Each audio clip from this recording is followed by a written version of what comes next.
Ooh, it's a bit colder this morning, I'll tell you that. This might be the last one you get from the garden, we'll see. Good morning everybody, welcome back to the Morning Bible.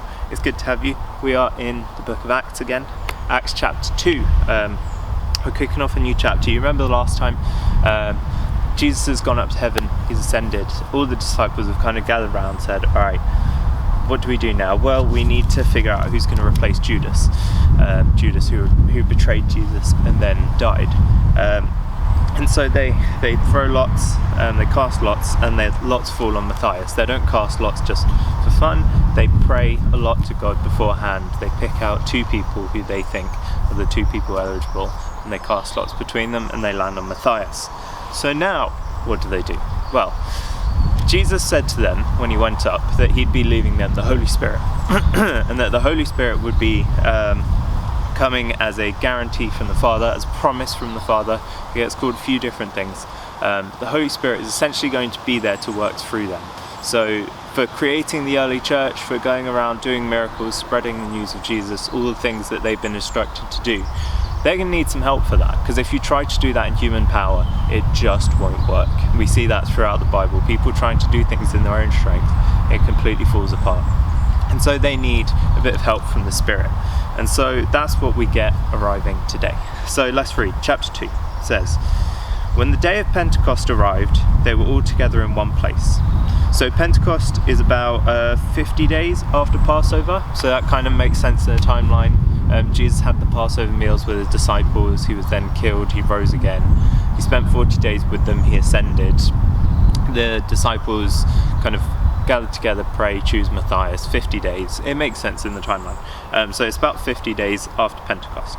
And suddenly there came, Pentecost is 50 days after Passover, verse 2. "And suddenly there came from heaven a sound like a mighty rushing wind, and it filled the entire house where they were sitting.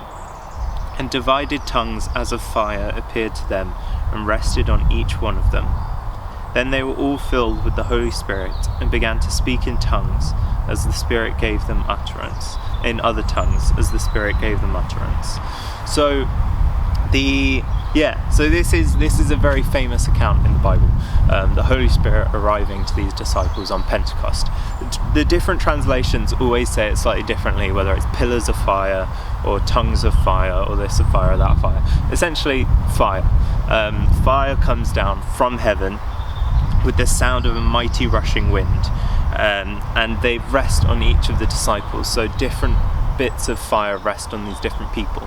So why fire? Well, if you look throughout the Bible, fire is usually used to represent the kind of power and the purity of like God's physical presence. You see that with Moses talking to the burning bush. You see that, throughout kind of various sacrifices, throughout all kinds of different parts of the Bible. Whenever there's angels coming down, whenever God's working in different places, there's usually fire. And the reason for that, there's very loud geese going right overhead, that's really nice. And the reason for that fire is because God is massively pure, massively holy.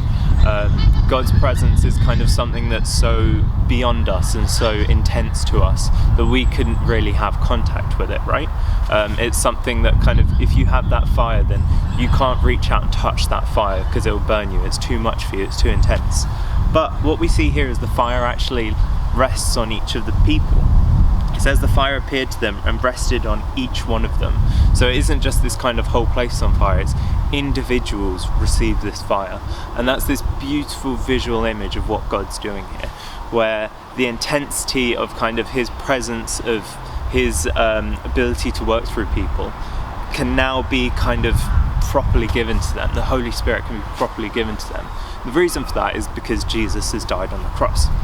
So Jesus, when he died, he took on all of the sins, all of the things that people had done wrong, me and you included, all the things that separate us from God. He took all those things on and he died with those, meaning that there's now no barrier between us and God. There's nothing separating us. And so God sends down this fire and it's able to go into each one of these disciples. We're going to talk a bit more about the Holy Spirit kind of in tomorrow's bit and kind of over various videos. There's a lot to unpack with the Holy Spirit, so we're not going to go too much into the Holy Spirit, but just yet. But what you get in this first passage is an example of what having the Holy Spirit working actually means, actually looks like. Often it's a very practical outpouring, and that's what we see here. So, it says from verse 4, "And they were all filled with the Holy Spirit and began to speak in other tongues as the Spirit gave them utterance." So they're speaking in other languages. Other tongues, the word tongues, kind of can mean two things in Acts when it comes to the Holy Spirit speaking through people. What we're looking at now, for now, is speaking in other languages. So other human, kind of earthly languages. That's what we see here. The Spirit's giving them utterance. So from verse 5, what do they do with this? Well, they go and start the mission that Jesus has given them. Verse 5, "Now there were dwelling in Jerusalem Jews, devout men from every nation under heaven. And at this sound the multitude came together, and they were bewildered, because each one was hearing them speaking in his own language. And they were amazed and astonished, saying, 'Are not all these who are speaking Galileans? And how is it that we hear each of us in his own native language? Parthians and Medes, Elamites and residents of Mesopotamia, Judea, Cappadocia, Pontus and Asia, Phrygia and Pamphylia, Egypt and parts of Libya belonging to Cyrene, and visitors from Rome, both Jews and proselytes, Cretans and Arabians. We hear them telling in our own languages the mighty works of God.' And all were amazed and perplexed, saying to one another, 'What does this mean?' But others mocked, saying, 'They are filled with new wine.'" So, others mocked them, which is interesting, saying they were filled with new wine. So new wine, we've talked before about Jesus putting new wine in old wineskins. New wine had a very strong, kind of intense flavour, so that's why they say new wine there. But that's a tiny point in comparison to the rest of the stuff we're going to talk about here. So, all these Jews are gathered in Jerusalem. Jerusalem is kind of the Jewish city. We've talked about that a few times before, how God set up Jerusalem as being his holy city. We saw it in the time of King David, in the time of King Solomon, the building of the temple, various things. We haven't covered those in too much detail in the Morning Bible, so if I'm throwing stuff out there like that and you're not quite following that, that's perfectly okay. Just know that Jerusalem is a very, very important city for the Jewish people. It's kind of the capital of their faith, of their people.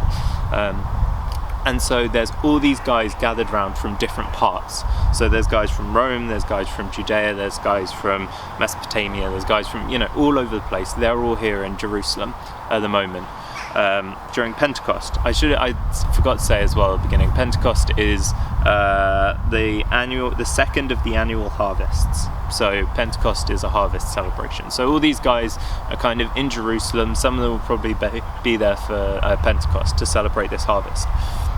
And they hear this massive rushing wind sound. It says, at the sound this multitude came together. So you assume that the sound is kind of that huge wind that kind of preceded all of the fire coming down. And so all these guys hear this amazing sound, and they go to it and say, "What's going on here?" And they see all these guys who are very clearly from Galilee. They say, are not all these who are speaking Galileans? So they recognize that all of the guys coming out of this house and speaking all these different languages, all these guys are Galileans. All these guys are from the same region, and yet they're able to speak all of these different languages from around the world. Everyone in that crowd has someone who's speaking who they understand. And my Bible makes an interesting note as well, actually. It's saying, the miracle isn't in these guys understanding. God hasn't kind of done miraculously to make these guys understand what's being said. The miracle is in the speaking. It says, the Holy Spirit, they were filled with the Holy Spirit and began to speak in tongues as the Spirit gave them utterance. So the Spirit is directing each syllable out of their mouths. And when you think about it like that, imagine opening your mouth and each and every syllable is dictated by God, is dictated by God's Spirit. That's huge, that's massive. And so the fact that the Holy Spirit's come down, and that's the first kind of thing we see with the Holy Spirit being in amongst us in this powerful new way, that's amazing. The fact that these disciples, they open their mouths and every single syllable coming out is something that is spoken by God, something that's translated into languages these guys have never spoken before, languages these guys don't know. They're preaching sermons in languages they don't understand themselves. And that's absolutely incredible. It's absolutely amazing. And there's another way of speaking in tongues that we're going to look at later. But like already, the Spirit coming and doing this is crazy. Like this is huge. This miracle, and it's showing that Jesus, when he came, he would come and he would perform these miracles. He'd do these healings. He'd do this. He'd do that. But now, because of the Holy Spirit, I'm not saying we're on the same elevation as Jesus. Never take it like that. Don't let yourself slip into that kind of way of thinking. But because we have the Holy Spirit, God can work through us, and God can do miraculous things through us. And we shouldn't put limits on what God can do, because I would definitely put on a limit that, like, obviously I can't speak German, obviously I can't speak Japanese, obviously I can't speak whatever language from around the world. I just can't speak that.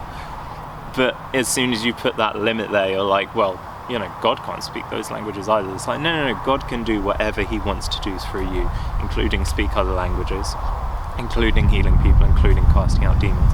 None of it's in your own power, because you clearly can't speak that language, but all of it's through God's. And I think that's partly why God chooses to do this first through the Holy Spirit, to demonstrate to these early disciples, to all of the disciples who follow, to all of the church, that, like, look, this isn't through your power that you're doing these things. These people aren't speaking these languages through their own abilities. It's purely through God working through them. And that's what you need to remember when it's the Holy Spirit, is when you're inviting the Spirit in, it is God working. And so that is going to be something that's good, and that is going to be something that's incredibly powerful, and that is going to be something that you may well think is impossible. And so you need to be ready for that when you invite the Holy Spirit in, because the Holy Spirit does what the Holy Spirit wants to do. So that is where we're going to end today's passage. Tomorrow we get the first of our little sermons. I'm trying to find where I put my bookmark. There it is.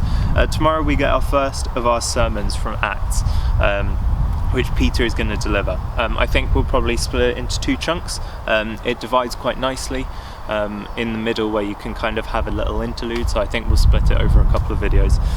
But it's a really good one. It's one of those ones where someone just perfectly summarizes exactly what following God, following Jesus is all about. So we'll get into that, but for now, I hope you all have a wonderful day. I hope you're all a bit warmer than I am right now sat outside. And I will see you all tomorrow. Bye.